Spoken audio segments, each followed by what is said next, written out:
He was more than just muscle. He was a revolution. A man who turned the human body into art and into business. A pioneer who forever changed the way we see strength, beauty, and discipline. His story is a mix of challenges, victories, and controversies. A legacy that still inspires athletes all over the world. Want to know how it all started and why his name still echoes today? Then buckle up, grab your pre-workout, and come with us, because what you're about to hear is way more than just a biography. This is about passion, resilience, and the power of a dream that shaped generations. On April 2nd, 1867, in Königsberg, in what was then Prussia, now Kaliningrad, Russia, a boy named Friedrich Wilhelm Müller was born. At that moment, no one could have guessed that this skinny kid would grow up to become one of the most influential figures in bodybuilding history. Son of a German father and a Russian mother, he grew up in a household that blended cultural traditions with strict family discipline, traits that would help shape his character. As an adult, he stood somewhere between 5 feet 4 inches and 5 feet 7 inches. Not exactly an imposing figure in childhood, but fate had an incredible transformation in store for him. Young Friedrich grew up in a time when a strong, defined body wasn't yet the cultural ideal. In the late 19th century, physical strength was mostly seen as a tool for labor or as a sideshow at fairs, not as art or a symbol of health. But from early on, he was fascinated by the limits of human potential, watching strongmen and wondering how someone could possibly achieve that level of development. In his early years, Friedrich Wilhelm Müller was nothing like the athletic icon the world would later admire. Quite the opposite. He was skinny, often sick, and showed little physical promise. But everything changed when he came across ancient Greek and Roman sculptures. Staring at those marble depictions of gods and heroes sparked a bold idea: to turn his own body into a living work of art. That inspiration only grew stronger as he got older, but the path ahead wasn't easy. In 1885, at just 18, he made a radical decision: to leave Prussia and dodge mandatory military service. For him, it wasn't just about avoiding conscription. It was about creating space to follow his own destiny. It was his first great act of courage, running away from home to chase a dream. How many people would dare to do that? Outside his homeland, he survived using his physical skills, eventually finding work in the circus, a place where he could practice strength, agility, and body control. It was during this time that Friedrich left behind his birth name and adopted the one that would become famous around the globe: Eugen Sandow. The surname came from his mother, Sandow, which he modified into a more German-sounding version to create a stronger, more memorable stage identity. While performing in the circus, Sandow discovered another talent: posing. In Brussels, he began working as an artist's model for sculptors and painters. With his developing physique, he would embody mythological and biblical figures, bringing heroic and sacred characters to life. These sessions were more than just work. They were visual and mental training, helping him understand the proportions and postures that best showcase the human form. These experiences also taught him something crucial: presentation was everything. Sandow realized it wasn't enough to be strong. You had to know how to show that strength. Each modeling session taught him about angles, lighting, and expression, skills he would later bring to the stage. This was where the artist behind the athlete began to take shape, the showman who would win over audiences around the world. At the same time, life as a traveling artist and athlete came with plenty of uncertainty. But for Sandow, every obstacle was another step towards something greater. He wasn't just training his body. He was building his mind, his confidence, and the identity that would one day make him a legend. And so, the young man who had fled Prussia to escape military duty was now walking a path all his own. Inspired by ancient statues and driven by an unshakable will, he was taking his first steps toward uniting strength, art, and perfect proportion into a single ideal. Little did he know that his next encounter would change everything. Eugen Sandow's life took a decisive turn when he met Ludwig Durlacher, better known by his stage name, Professor Attila. Durlacher wasn't just a celebrated strongman. He was a master at shaping champions. Seeing something special in the young Prussian, Attila recognized not just raw strength, but that rare mix of determination, discipline, and ambition. Under his mentorship, Sandow's body began evolving from mere potential into living proof of greatness. In 1889, at Attila's urging, Sandow traveled to London to face a challenge that would change his life, a showdown against the legendary Charles Sampson, then considered one of the strongest men in the world. Expectations were high, but no one could have predicted what was about to happen. With confidence and flawless technique, Sandow didn't just win. He dominated, capturing the crowd's attention and making headlines. It was the start of his international fame. Sandow's victory over Sampson opened the door to bigger challenges and new rivals. He went on to face and defeat other strength legends of the era, like Frank Cyclops Binkowski and Henry Hercules McCann.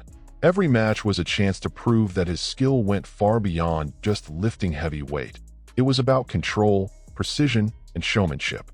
These wins cemented his name as the gold standard of physical excellence. What really set Sandow apart, though, wasn't just beating opponents. In a time when most strongmen had blocky, uneven builds focused purely on brute force, he stood out for the harmony of his muscles, symmetry, and proportion that looked like they'd been chiseled straight from a block of marble. He was like a Greek hero come to life, and that drew audiences in as much as his feats of strength. This pursuit of perfect proportion wasn't some side detail. It was his philosophy. Sandow believed the ideal body had to be both functional and beautiful, blending aesthetics with power. He trained with meticulous attention to detail, shaping each muscle to fit into an impeccable visual balance. That mindset put him in a category of his own, not just as an athlete, but as a physical artist. With his London victories and growing reputation, invitations started pouring in from all over the UK and beyond. His shows pulled huge crowds eager to see the man who could topple champions and look like he'd stepped straight out of a mythology book. It was the beginning of a career that blended sport, entertainment, and spectacle in a way the world had never seen before. From that point on, Sandow wasn't just a competitor. He was a public figure, an icon on the rise. His success in Europe soon took him around the globe, performing for audiences across the United States, South Africa, India, Japan, Australia, and New Zealand. Everywhere he went, people were captivated by the rare combination of athletic power and classical sculpture-like beauty. Each performance was more than just a strength act. It was a visual experience audiences wouldn't forget. The turning point in this global chapter came in 1893, when Sandow was invited by legendary showman Florenz Ziegfeld to perform at the World's Columbian Exposition in Chicago. Ziegfeld quickly realized something that would change the course of Sandow's career. People weren't as impressed by how much weight he lifted as they were by the flawless, harmonious detail of his muscles. That insight would redefine the way bodybuilding was presented from then on. From that moment, the concept of muscle display performances was born. Artistic presentations where Sandow struck poses inspired by ancient Greek and Roman statues. He wasn't just showing strength. He was turning his body into a living sculpture. Every move was calculated to highlight symmetry and muscle definition, creating a show that appealed to strength enthusiasts and lovers of beauty alike. To amplify the visual impact, Sandow introduced stagecraft and lighting techniques that were groundbreaking for the time. He dusted his body with white powder to mimic marble and heighten the resemblance to classical statues. Lighting was arranged to cast perfect shadows across every muscle, making the scene almost hypnotic. Imagine seeing, for the first time, a living person transformed into a breathing work of art. In 1894, his fame hit a historic milestone when he appeared in pioneering short films produced by Thomas Edison. These clips, brief but mesmerizing, showed Sandow posing and displaying his physique with total mastery. This made him one of cinema's very first icons, preserving his image and movements in a medium that was just beginning to emerge. These performances and early films spread his name far beyond the cities where he performed. The magic of cinema and the novelty of muscle displays turned Sandow into a worldwide phenomenon. He wasn't just a strongman. He was an artist, a standard of aesthetics, and a pioneer in using media to build a personal brand. This phase of his career locked in the formula that would define him forever: strength, art, and spectacle. But Sandow wasn't content with just being a traveling performer. He was already thinking about building a legacy that would last. success on stage, and in early cinema still wasn't enough for Eugen Sandow. He wanted more than to entertain. He wanted to change the way people thought about physical exercise and leave a legacy that would outlast his own lifetime. With that vision in mind, in 1897, he founded the Sandow Institute of Physical Culture in London. This was far more than a simple gym. It was a groundbreaking training center where anyone, from the everyday laborer to the upper-class gentleman, could learn modern exercise methods and health practices. The institute quickly became a benchmark in the field, offering an approach that was revolutionary for its time, teaching not just exercises, but an entire lifestyle. Students learned about balanced nutrition, proper posture, and mental discipline. Sandow believed the human body could be shaped deliberately and intelligently, and this philosophy drew people from far and wide, eager to learn from the man seen as the ultimate example of a perfect physique. Always alert to new opportunities, Sandow expanded his influence beyond the walls of his institute. In 1898, he launched Sandow's magazine of physical culture, which ran until 1907 and became one of the first publications in the world dedicated entirely to exercise, health, and strength.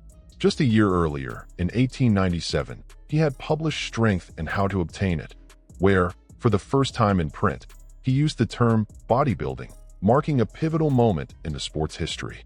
Sandow was just as inventive with equipment as he was with ideas. He designed and sold spring-loaded dumbbells that provided variable resistance, as well as elastic bands for stretching and strength work. These products were marketed both to gyms and for home use, making it possible for people to train without stepping outside their door. But he went even further. Sandow launched his own line of nutritional supplements, a completely visionary move for the time. His concept was straightforward: provide nutrients that would speed up recovery and boost overall health, bringing diet and training together into a single, structured program. Today that sounds obvious, but at the turn of the 20th century, it was groundbreaking. This combination of education, products, and training spaces turned Sandow into far more than just a famous athlete. He became a true fitness entrepreneur. He wasn't selling strength alone. He was selling a lifestyle built on science, aesthetics, and discipline. And perhaps most importantly, he spread the message that anyone, with effort and the right method, could transform their body. His business ventures paved the way for bodybuilding to move beyond stage spectacle and become a structured, accessible practice. But Sandow's ambitions reached even higher. He wanted to create a universal standard of physical beauty that could serve as a guide for generations.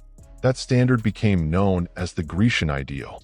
For Eugen Sandow, strength alone wasn't enough. He wanted to turn the human body into a living work of art. Inspired since boyhood by the sculptures of ancient Greece and Rome, he began studying them with a scientific eye. He visited museums, measured proportions, and analyzed every detail of muscle shape and posture until he developed a formula for what he called the Grecian ideal, the perfect balance of human proportions. This formula wasn't just about looks, it was rooted in math. Sandow identified precise ratios between shoulders, waist, chest, arms, and legs that created a visually harmonious body, regardless of height or weight. His goal was for anyone to be able to use this model as a blueprint, turning the pursuit of symmetry into a calculated process rather than something left to chance or genetics. Unlike most strongmen of his era, who sacrificed proportion for raw power, Sandow trained specifically for balance and symmetry. He was the first known athlete to focus his workouts on achieving an aesthetic standard rather than purely functional strength. That shift in focus laid the foundation for what we now know as modern bodybuilding. Applying this ideal completely reshaped the way he trained. Sandow prescribed targeted exercises for each muscle group, adjusting volume and intensity to correct imbalances and achieve the perfect proportions. This meticulous approach made his body constantly compared to classical statues, and for good reason. He had quite literally sculpted himself to look that way. The impact of the Grecian ideal stretched far beyond Sandow's lifetime. Even today, bodybuilding competitions value not only muscle size, but also symmetry and balance between each part of the body. What began as Sandow's personal study became a universal benchmark for the sport. Ever notice how modern Mr. Olympia champions are praised for having a balanced, harmonious physique? That legacy traces directly back to him. For audiences of the late 19th and early 20th centuries, seeing a man with that level of proportion was nothing short of astounding. People weren't used to linking true physical beauty with genuine strength, but Sandow proved they could exist together. His image wasn't just that of a strong man. He was seen as a modern Hercules, masterfully combining aesthetics and power. The Grecian ideal didn't just elevate Sandow to global celebrity status. It also laid the philosophical foundation of bodybuilding as we know it. And with that standard in mind, he staged an event in 1901 that would forever change the sport, the first major bodybuilding competition in history. On September 14, 1901, Eugen Sandow wrote one of bodybuilding's most important chapters by organizing the great competition at the iconic Royal Albert Hall in London, a venue already synonymous with grand occasions. The concept was simple but revolutionary. Bring together men from across the UK to compete not just in strength, but in proportion, symmetry, and muscular aesthetics. Exactly the principle Sandow had championed throughout his career. The public's interest was so overwhelming that the Royal Albert Hall reached full capacity. Thousands filled the seats, and many more were left outside without entry. It was proof of just how fascinated people had become with the perfect body concept, and how effectively Sandow had made it both popular and aspirational. The event blended sport, art, and entertainment in a way that had never been seen before. To give the competition prestige and credibility, Sandow brought in an impressive judging panel. Alongside himself sat Sir Arthur Conan Doyle, creator of the legendary detective Sherlock Holmes, and Sir Charles Laws, a renowned sculptor and expert in human anatomy. This wasn't random. It combined the trained eye of an artist, the critical thinking of a literary giant, and the practical expertise of the greatest bodybuilding authority of the day. Competitors came from all over the British Isles, each striving to get as close as possible to Sandow's Grecian ideal. Wearing stage strongman-style outfits, tight and minimal to best showcase their physiques, they were judged on posture, proportion, definition, and stage presence. This was the first time these now standard criteria were applied in an official setting. By the end of the night, the winner was William M. Murray from Nottingham. Along with the title, he received the very first Sandow Trophy, a bronze statue modeled after Sandow's own body, sculpted by Frederick Pomeroy. This wasn't just a prize, it was a powerful symbol. The champion would take home a physical representation of the standard every competitor aspired to achieve. The impact was immediate. Bodybuilding began to shed its image as a vaudeville act or circus novelty and started to be recognized as a legitimate sport, one with rules, judging criteria, and public respect. More than that, Sandow had created a competition format that would inspire future contests, including Mr. Olympia decades later. With the great competition, Sandow didn't just crown the best physique of his era, he cemented his place as the father of modern bodybuilding. Yet despite the glamour on stage and the image of perfection he projected, Eugen Sandow's personal life was far from as balanced as his legendary symmetry. His marriage to Blanche Brooks, which began in 1894, had moments of real affection but was also marked by deep tensions. As his fame grew, Sandow spent more and more time on tour, which widened the emotional distance between him, his wife, and their two daughters, Helen and Lorraine. Rumors of infidelity began circulating early, fueled by Sandow's glamorous lifestyle and constant international travel. Many believed he had affairs with other women during his tours, which only deepened the strain on his marriage. These whispers, combined with long absences from home, created an atmosphere of cold distance within the family. Some historians have also speculated that Sandow might have been bisexual. This theory stems from the fact that he often traveled with close male companions who acted as assistants or trusted confidants during his tours. While there's no definitive proof, and much of the evidence is lost, since many of his diaries and personal belongings were destroyed after his death, the lack of clear records has kept this part of his life shrouded in mystery. As the years went on, his relationship with his family seemed to deteriorate further. Emotional distance and possible betrayals had built a wall that was hard to break. For a man adored by thousands, Sandow faced the painful reality of being estranged from the very people who should have been closest to him. Eugen Sandow's life is a reminder that behind every icon is a real human being with strengths and flaws. On stage, He embodied the image of perfection. Off stage, he wrestled with dilemmas and mistakes that made him deeply human. More than just a visionary, Sandow showed that physical development wasn't about lifting the heaviest weights, but about doing it smartly. He promoted a training style that used moderate loads with higher repetitions, always with strict attention to technique. His aim wasn't just raw strength. It was sculpting the body into symmetrical, harmonious proportions in line with his famous Grecian ideal. For him, quality always outweighed quantity.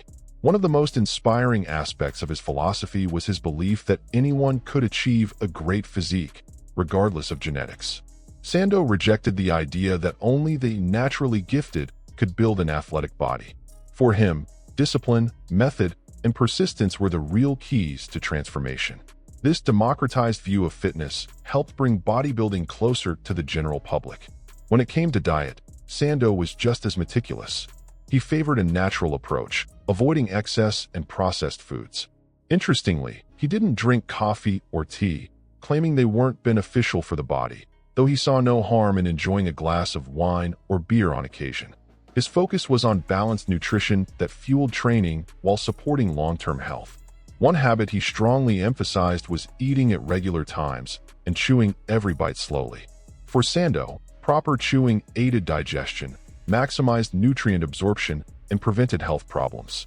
This attention to detail reflected his view of the body as a sophisticated machine that needed constant care and maintenance. His daily routine mirrored this holistic mindset.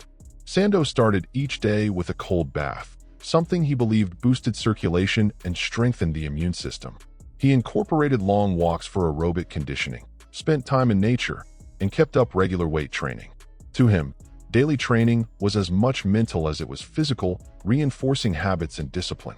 For Sandow, these practices formed a complete health cycle: a strong body, a disciplined mind, and a balanced lifestyle. It wasn't about chasing quick results. It was about building a solid foundation to maintain vitality for a lifetime. This forward-thinking approach was far ahead of its time, anticipating much of what's recommended in modern health and fitness. Through this philosophy, Sandow not only sculpted his own body, but also inspired generations of athletes and enthusiasts. His legacy isn't just one of muscles and trophies. It's a way of life, blending training, nutrition, and discipline as the pillars of lasting well-being. Sandow's influence went far beyond competitions and stage shows.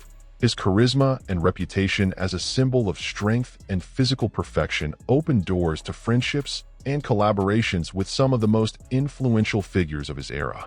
Among them were Sir Arthur Conan Doyle, creator of Sherlock Holmes; Thomas Edison, a pioneer of cinema; King George V, whom Sandow personally trained; and classical pianist Martinu Sieveking, with whom he shared a deep appreciation for discipline and aesthetics.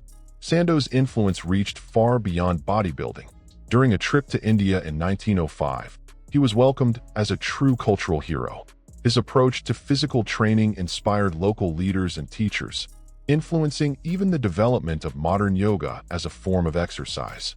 By blending the precision of European physical culture with Eastern traditions, he helped spark a dialogue between different ways of caring for the body. In 1911, his prestige reached its peak when King George V officially appointed him professor of scientific and physical culture.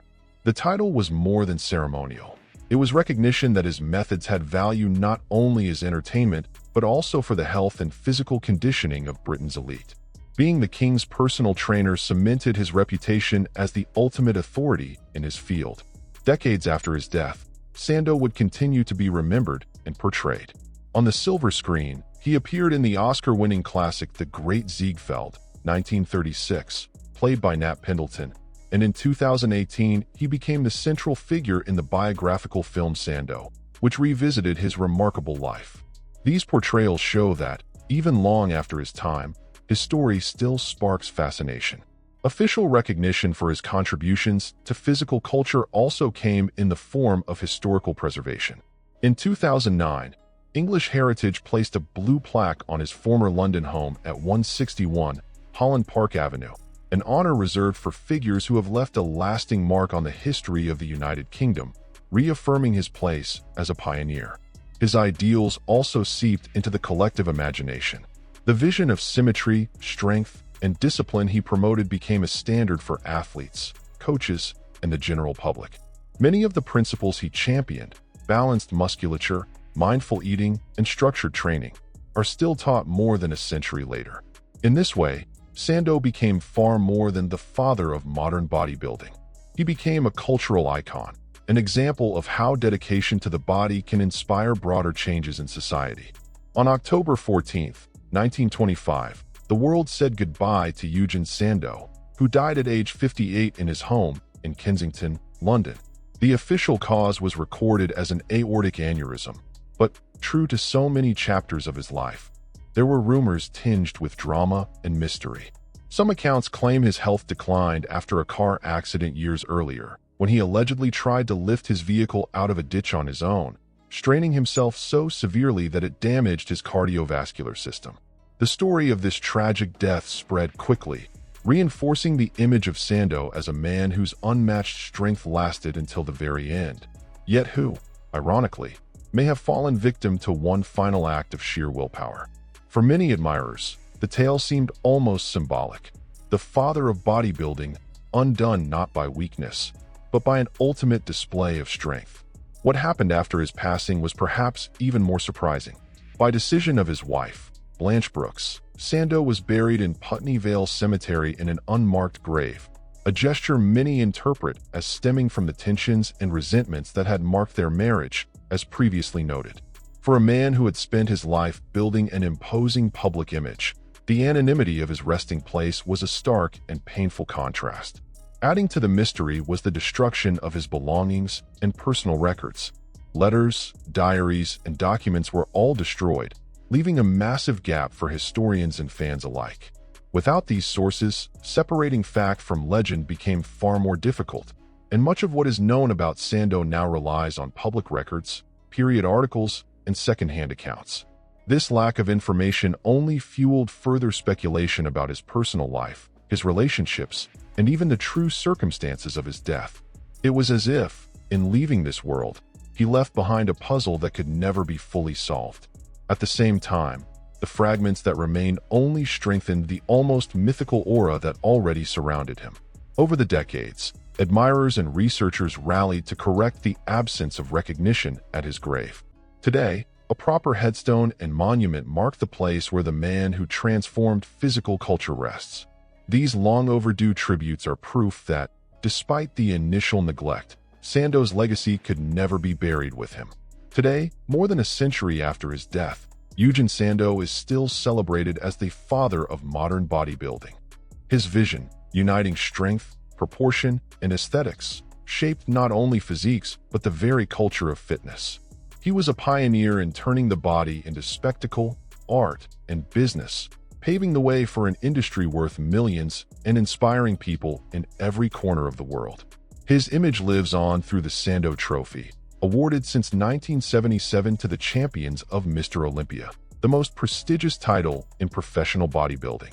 Every athlete who raises that statue carries not only the weight of victory, but also the legacy of a man who dared to dream of the perfect physique and proved it could be achieved. More than just muscle, Sandow left behind a model of determination, discipline, and entrepreneurial vision. He showed that bodybuilding could be far more than brute strength. It could be art, it could be science, it could be pure inspiration. His philosophy and methods still echo today in training routines, competitions, and the goals of millions of gym-goers around the globe. Generations of athletes, from legendary champions to beginners taking their very first steps in the gym, remain influenced by what Sandow built. The foundations of competitive bodybuilding and modern fitness trace directly back to the ideas he planted and nurtured with such passion. Now, I want to hear from you. Did you already know the full story of Eugen Sandow? Which part impressed you the most? The athlete, the showman, the businessman, or the visionary? Share your thoughts in the comments. Your opinion makes this conversation even richer. If this video inspired you, don't forget to hit that like button to support the channel. Subscribe so you don't miss our next uploads. And, if you can, consider becoming a member to access exclusive videos and perks. That way, you'll help this project keep bringing you incredible stories from the world of bodybuilding and physical culture. And of course, once you're done here, Click the link on the end screen to watch the next video, where we'll dive into another fascinating story I'm sure you're going to love. See you there.